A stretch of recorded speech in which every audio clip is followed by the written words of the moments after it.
course, the Kenya Kwanza Alliance candidate, running mate Rigathi Gachagua is here, all decked up, looking really nice. Thank you so much for you. Quite early, you keep time. It's about 5 minutes past 7. How have you prepared for this debate? Well, to start with, I'm a guy who keeps time. You know, I was a guy in uniform. I believe in military precision. You told me here to be 7. Here at 7, I'm here at 7. Okay. I'm ready for the debate. I'm looking forward. I hope this debate is about the people of Kenya. I hope we are not degenerate into triviality and innuendos and rumors and unnecessary issues.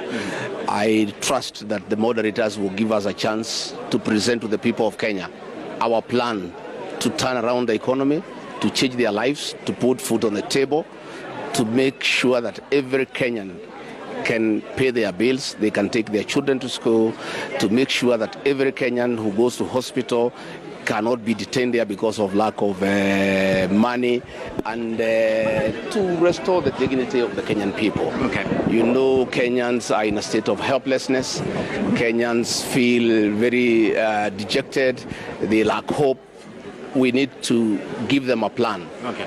And we have that plan, and given an opportunity tonight, we'll talk to the people of Kenya and tell them the plan that we have. Very, very interesting. But as I let you go, because you need to take a little rest before you take to the podium, you are prepared for this debate. You have been going around campaigning for Kenyans. But how do you feel being here tonight?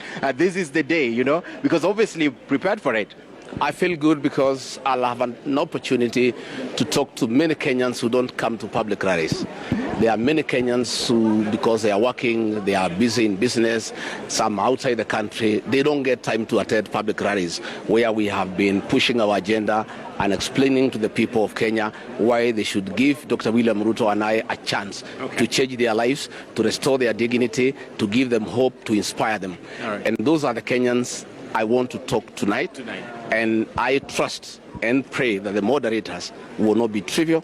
They'll give me an opportunity to talk to the people of Kenya about our plan and convince them that we have the best plan for them, and that is why they should come out on the 9th of August and vote for Dr. Ruto and I.